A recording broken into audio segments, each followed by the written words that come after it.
Did you miss your deadline to renew your Medicaid coverage?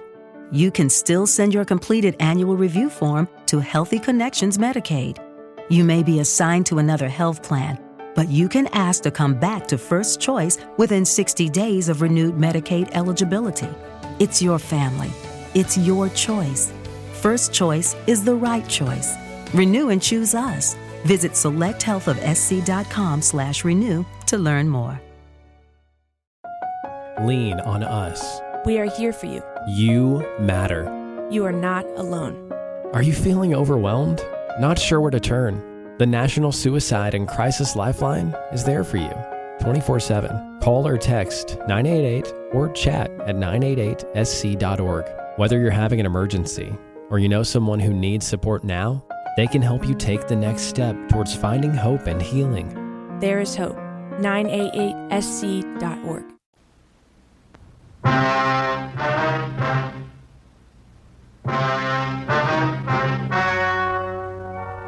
The story you are about to hear is true. The names have been changed to protect the innocent. Fatima Cigarettes, best of all king-size cigarettes, brings you Dragnet.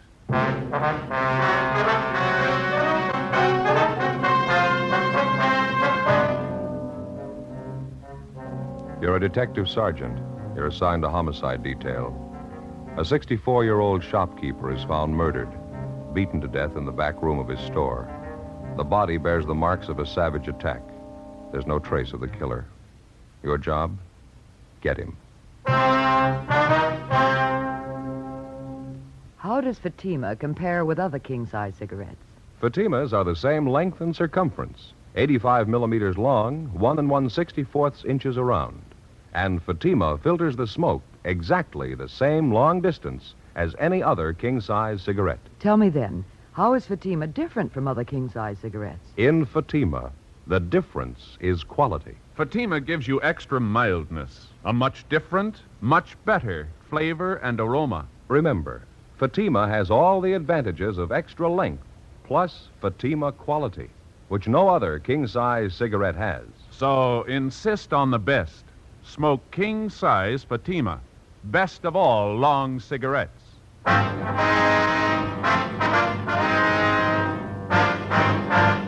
Dragnet, the documented drama of an actual crime. For the next 30 minutes, in cooperation with the Los Angeles Police Department, you will travel step by step on the side of the law through an actual case transcribed from official police files. From beginning to end, from crime to punishment, Dragnet is the story of your police force in action.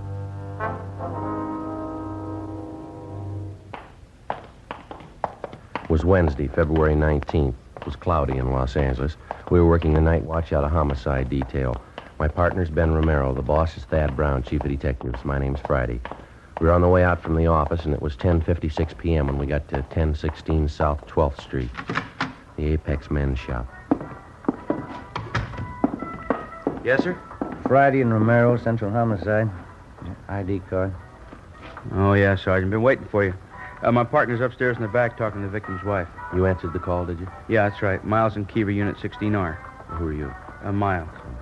Kiever's talking to Mrs. Wilford, victim's wife. She found the body. What's that up above? How's that? Music up there somewhere. Sounds like a party. Oh, yeah. Well, that's a dance place. Takes the whole upper floor of the building.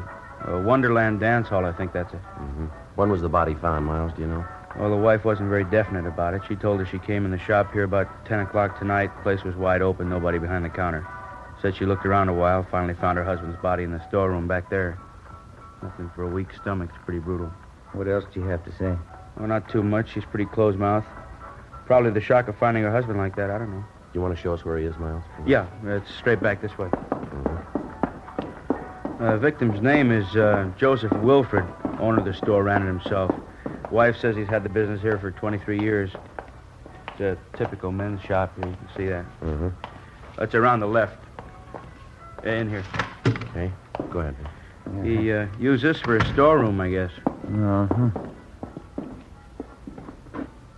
Well, that's it. As far as we know, the body hasn't been touched. Yeah, sure took a terrible beating. An elderly man, huh? The wife said he was 64 last birthday. She couldn't think of any enemies he has. Anybody want to do this? Where'd he keep his cash? Did she tell you that? No, cash register, I guess. Can't be sure till Leighton Prince gets here. Yeah. Did you call the crime lab yet? I'm waiting for you fellas. You want to call them now? Would you mind? Oh, sure, Sergeant. Say, you might as well call the coroner while you're at it. Tell them there's no big rush. Yeah, right. Take a look around here, Joe. Looks like a tornado ripped through. Yeah. Chair overturned, clothes all over the floor. Yeah. Come here, Ben. Mm-hmm. Look at the body here. Yeah? His arms tied behind his back. Ordinary clothesline rope. What's that cloth knotted around his neck? I don't know. Looks like it could be a woman's slip, doesn't it? Mm-hmm. Whoever it was, they weren't taking any chances he'd live through it. The wounds on the head here, and the neck, see? Yeah. Looks like he was stamped on by boots, something like that. Maybe a narrow heel. Sure brutal. It doesn't look too much like a robbery motive. Not from the beating he took, anyway. Huh? Yeah. Looks like he might have had a taste for art. All over the wall here, pin-up girls, fancy calendars. I talked to the crime lab, Sergeant. On the way out. Oh, thanks, Miles. Notified Deputy Coroner. Anything else I can do for you? Yeah, would you mind getting the wife down here, Miss Wilford? We'd like to talk to her. Sure, right away. Thank you. How's she feeling? Any hysterics? No, she's pretty quiet. She went upstairs to rest. A couple of housekeeping rooms up there. Guess that's where she and her husband live. We'll tell her she doesn't feel too well. We could come up there and talk to her. Right, Sergeant. What do you think? I don't know. We'll see what the crime lab can come up with. We can start checking around the neighborhood after we talk to the wife, huh? Mm-hmm. Let me take a look here. What's that there? It's funny. Not much place in a haberdashery for things like this, look. A woman's nightgown. Black lace, huh? Mm-hmm. Packed in a gift box. Is that a card there? Yeah. See if we can read it without touching it. Mm-hmm. Says, to a beautiful girl, you've been away too long, hoping we'll never be parted again. It's signed Joseph Wilford. Seems a little funny, huh? Yeah, it does. Maybe his wife's been on a trip. He's going to give it to her as a present.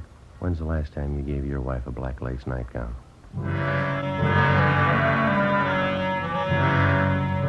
11:05 p.m. The two officers who'd answered the call, Miles and Keever, brought the victim's wife, Mrs. Agnes Wilford, downstairs, and Ben and I questioned her.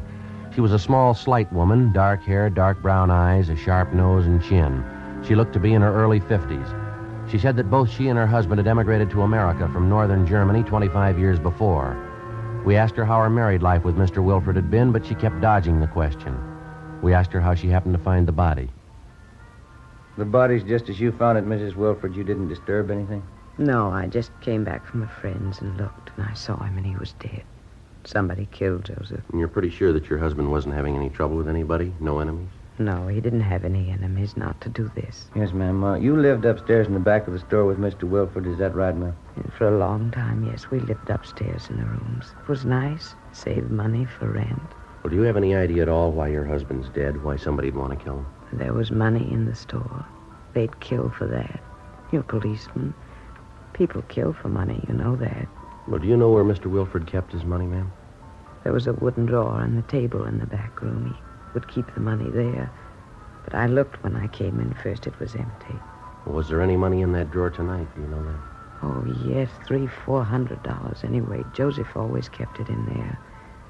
That terrible place up above, the music all the time, the noise. You should make them be quiet. The dance hall's been up there for a year tonight anyway. They should be quiet. Yes, ma'am. About the money Mr. Wilford had in the store. Maybe $1,000. $700-800, maybe that anyway. And then his wristwatch he had on, that's gone too. Well, can you give us a description of the watch, Mrs. Wilford? What make it was? What it looked like? Oh, yes, I can give that to you. It's white gold, expensive. It's writing on the back, Agnes to Joseph. One birthday I gave it to him. Have you been away from your husband recently, ma'am? I mean, on a trip or anything like that? No, I haven't been away. Why? Well, we don't mean to upset you at a time like this, but would you know if your husband had any women friends? Miss Wilford? If you have a cigarette, I'd like one. Oh, yes, ma'am. Here you are. Thank you very much.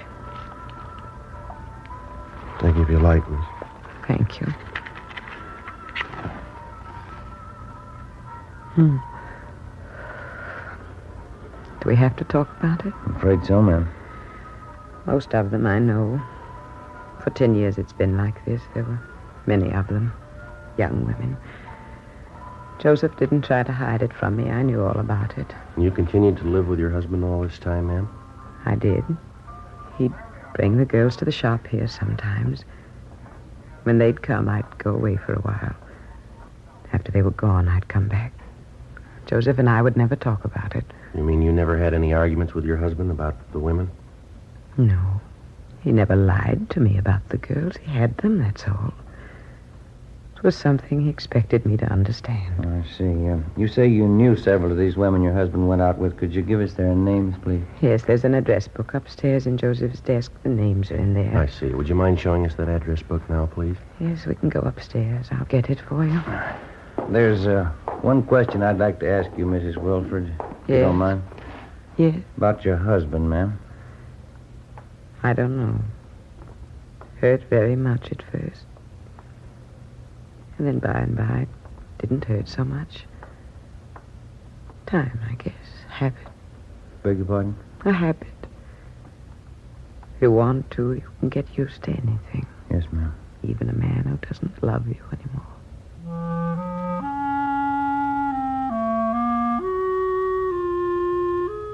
We went upstairs to the housekeeping rooms where Mrs. Wilford gave us her husband's personal address book.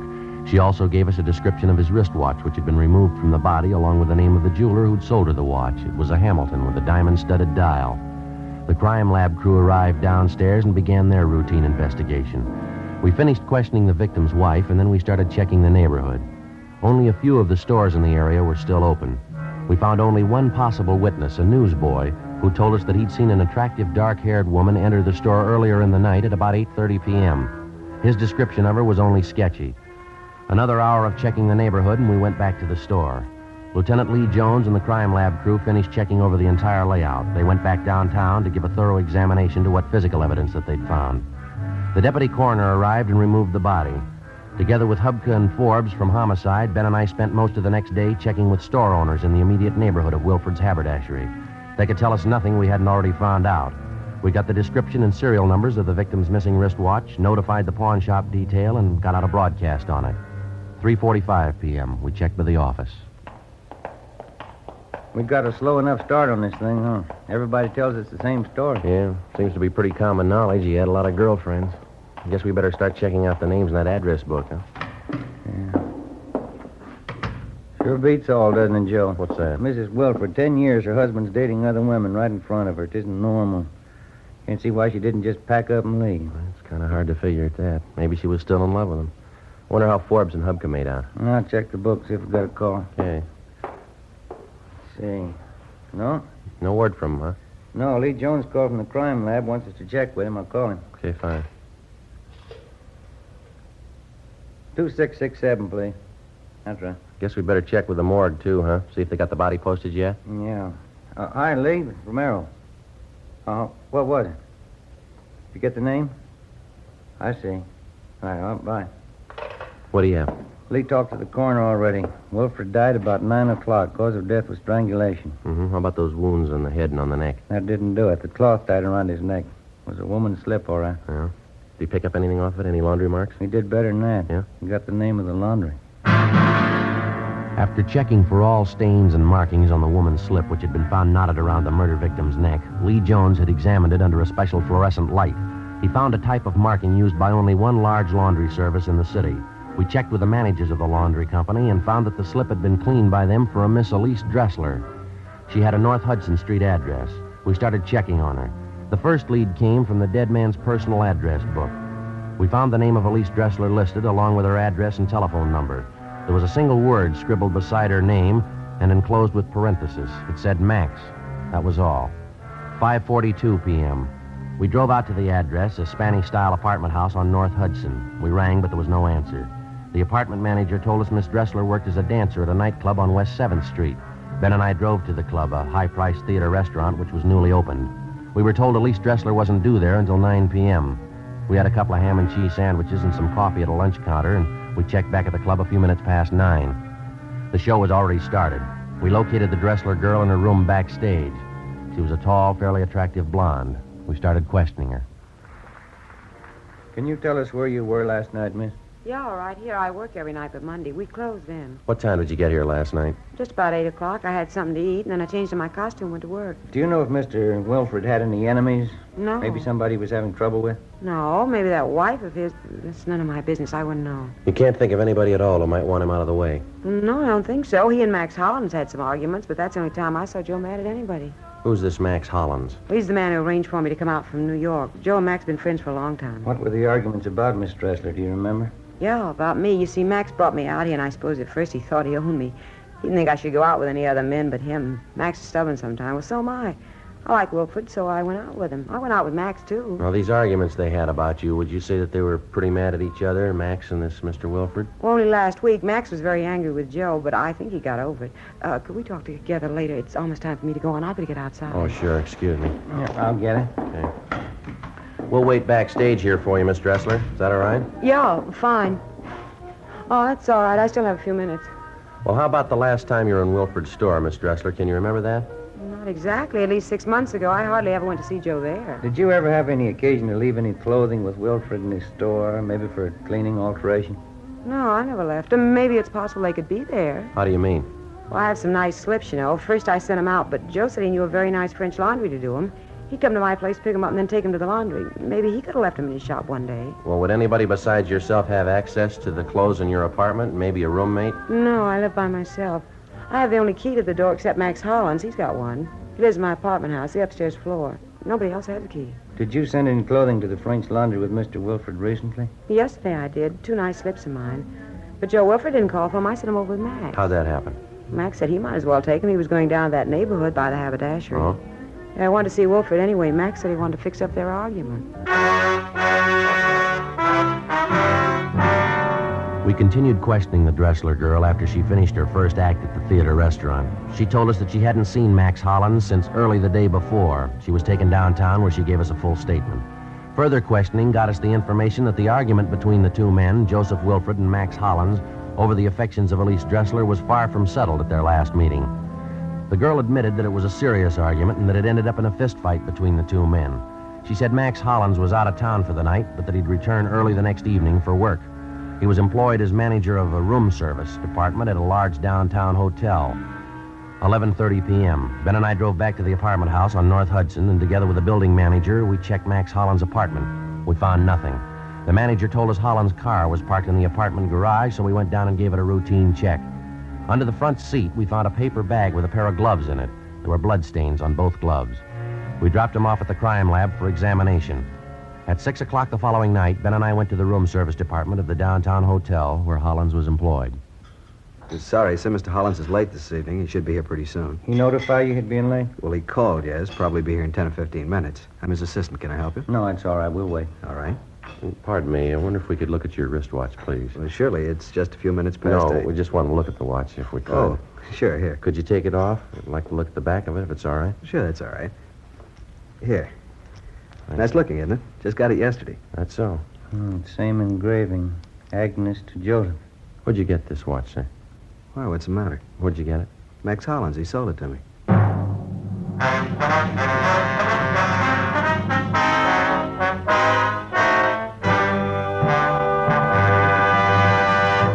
You are listening to Dragnet, actual stories from official police files.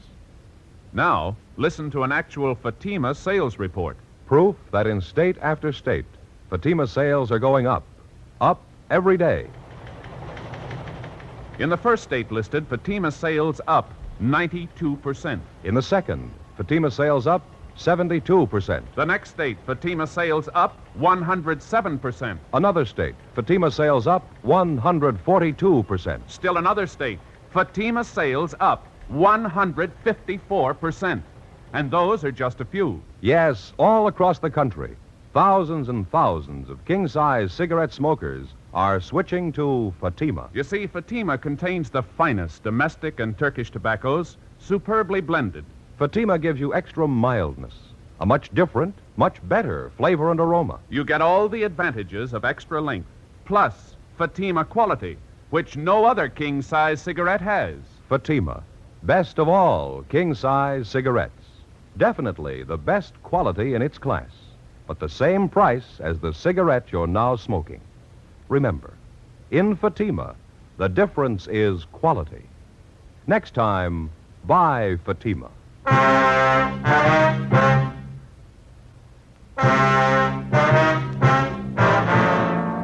February 21st, Friday, 6:30 p.m.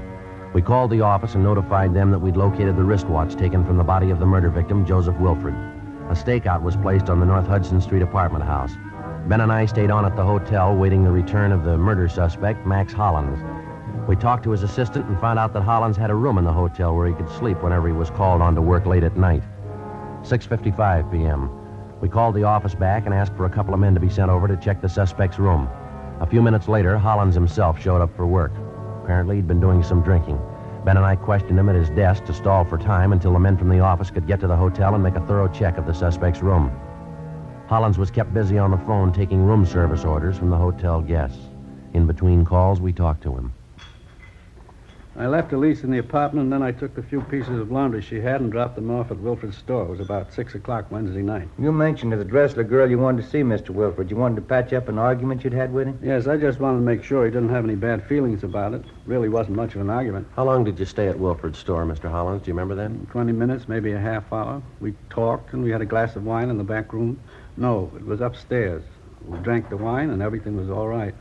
I guess it was about 6:30 when I left the store. He was all right then. Well, did anybody come in the store while you were there? No, there was nobody. How about Mrs. Wilford? Was she in the store at all during the time you were there on Wednesday? No, he said she was gone for the day. She'd be back later on. We finished our talk, then I left. It was the last time I saw Joseph. It was a terrible thing, somebody to kill him. Excuse me again, please. Yes, sir. Go ahead. Room service, may I help you, please? Yes, sir. Yes, sir. Well, could I suggest the Palace Court salad? Very nice, yes. Heart of artichokes filled with fresh crab meat, a Thousand Island dressing garnished with slices of avocado. All right, 2 orders. Some consomme? All right. French rolls, coffee, and brandy. 8:13. Yes, sir, right away. Fred, this order for 8:13. Yes, Mr. Hollins? That's Mr. and Mrs. Morrow, 8:13. Make it quickly, please. Yes, sir. One of the best men I have, Fred. We keep a very high standard in our room service, only the very best. They're all Geneva men. Yes, sir. Something else we'd like to find out. 21 years ago, I came here to the hotel. It was nothing. They were serving garbage, bad service, very bad. I built our staff one by one. I did it. There's our staff list there. Finest waiters in the country. Henry Sanchez, Fred LaSalle, Conrad Lutz, Joe Zwick, Yes, sir. and Elmer Creighton. He waited on the president when he came to visit here from Washington. The president thought so much of our service, he wrote a letter to Elmer later on. No argument at all. I have the best men in the country, the best food. 21 years to make it like it is. I did it all myself. I understand you and Wilford were old friends, Mr. Hollins. You knew him quite a number of years, is that right? Most of his life, yes. I knew Joseph in the old country. We came from the same town. Terrible thing that's happened. I always liked Joseph, a good friend. What about these arguments you had with him lately about the girl, Elise Dressler? They amount to anything? No, but it showed something typical of Joseph. Maybe it was the business he was in. Dollars. It's all he thought about, the big dollar. He knew he had more money than I did. He thought he could do anything with it. How do you mean? About the girl, Elise. I took a visit to the old country 3 years ago, Strasbourg. That's where I learned my trade, from the best maitre d's in Europe. Mm-hmm. I met Elise on my way back in New York. You can check up on all my background. I worked at the Grand Hotel in Brussels. That's when it was the best. I was at the Carlton in London. Then I went to Venice, the Hotel Danielier. After, I went to the Hotel Majestic in Cannes. Yes, sir. What would that have to do with Miss Dressler? Very nice girl. We liked each other. When I came back here, I arranged for her to come out from New York. Took care of everything. I thought I'd like to marry her when she came here. And how about it, Hollins? You want to tell us now? Sir? Did you kill Wilford? Excuse me, please. Room service, may I help you, please? Yes, Mr. Sutter. Dinner for 12 tomorrow night in your suite. Your wife and I made up the menu. Certainly, Mr. Sutter. I'll check it over for you. Let's see. We serve caviar with Pliny to start with. Then the soup, consommé Madeleine. And with the soup, Amontillado. Yes, sir, that's Spanish. Then crab legs, Saint-Denis. Sir? Saint-Denis, that's crab legs rolled in breadcrumbs, fried in butter, served in a terrapin dish with bechamel sauce. After that, the Chateaubriand with truffle sauce, soufflé potatoes, small green peas français, And with that, we serve Ponte con 27. Dessert, we shall have peach flambé, coffee, and liqueurs afterward. Yes, sir. Henry Sanchez and Conrad Lutz. They'll serve you. Thank you. Thank you, Mr. Sutter. Good night, sir. Real gentleman, Mr. Sutter. He knows how to give a dinner party. The old school. Not so many of them left now. It's not like it used to be. People aren't the same anymore. Oh, yes, Fred. What is it? A message for the officers here. Sergeant? Oh, thank you. Excuse us a minute. will you? Oh, good. What is it? It's from Forbes. They checked his room in the hotel. They didn't find anything. Better get him downtown, Yeah. Hollins, we'll have to ask you to come downtown. Oh, yes. Get my top coat on here. There. Out this way, Sergeant. All right. You park your car in the hotel garage? huh? No, sir, outside on 10th Street. You can go out the side door then. This way.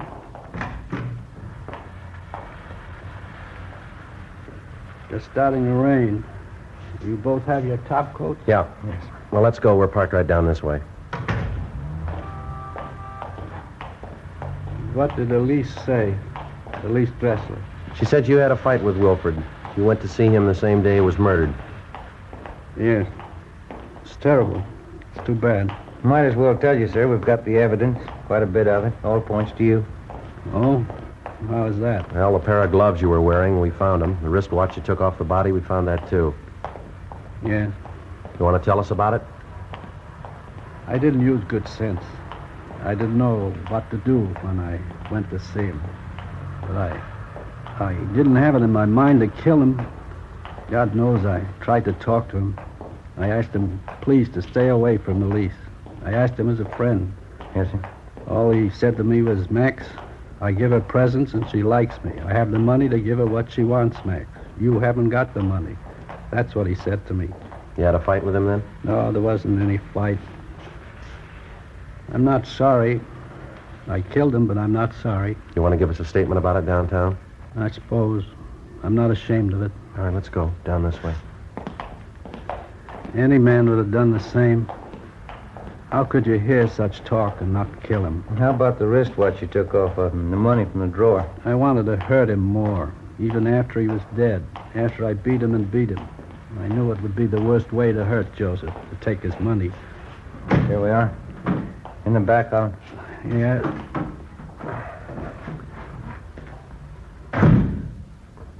Sergeant. Yeah. I've told you now. I killed him. Don't you think I had a right to kill him? I wouldn't know. But he was like that. The first time you met Joseph, you would know he was bad. It was better for everybody for him to die. First time you met him, you would know that. I'm sorry, I wouldn't know, mister. What? The only time I met him, he was dead.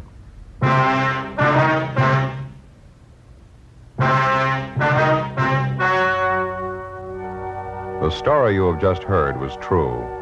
The names were changed to protect the innocent. On June 4th, trial was held in Superior Court, Department 89, City and County of Los Angeles, State of California. In a moment, the results of that trial. And now here is our star, Jack Webb. Thank you. Friends, with your permission, I'd like to speak to our good friends, the cigarette dealers, listening in tonight. A few minutes ago, we read you some figures from our latest Fatima sales report. The fact that coast to coast, Fatima sales have enormously increased is extremely important to you as a dealer. It means that more of your customers are now enjoying Fatima quality than ever before. You can do yourself and your customers a big favor by making sure you always have enough Fatimas to meet the ever-increasing demand. Thank you. And friends, remember that Fatima gives you all the advantages of extra length plus Fatima quality, which no other king-size cigarette has. Tomorrow, ask your dealer for Fatima. Best of all, king-size cigarettes.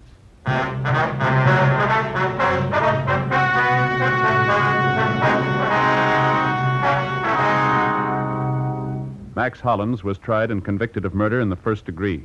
He was executed in the lethal gas chamber at the state penitentiary, San Quentin, California.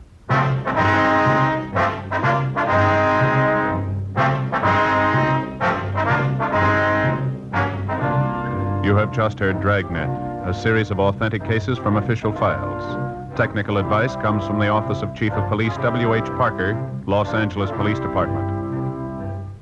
Fatima Cigarettes, best of all king-size cigarettes, has brought you Dragnet, transcribed from Los Angeles.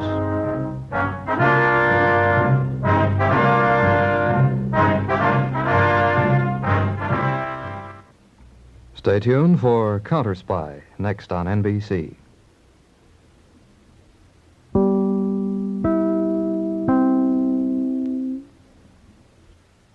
With the Lucky Land Slots, you can get lucky just about anywhere. This is your captain speaking. We've got clear runway and the weather's fine, but we're just going to circle up here a while and get lucky. No, nothing like that. It's just these cash prizes add up quick. So I suggest you sit back, keep your tray table upright, and start getting lucky. Play for free at LuckyLandSlots.com. Are you feeling lucky? No purchase necessary. Void where prohibited by law. 18+ terms and conditions apply. See website for details. With Lucky Land Slots, you can get lucky just about anywhere. Dearly beloved, we are gathered here today to... Has anyone seen the bride and groom? Sorry, we're here. We were getting lucky in the limo and we lost track of time. No, Lucky Land Casino, with cash prizes that add up quicker than a guest registry. In that case, I pronounce you lucky. Play for free at LuckyLandSlots.com. Daily bonuses are waiting. No purchase necessary. Void where prohibited by law. 18+. Terms and conditions apply. See website for details.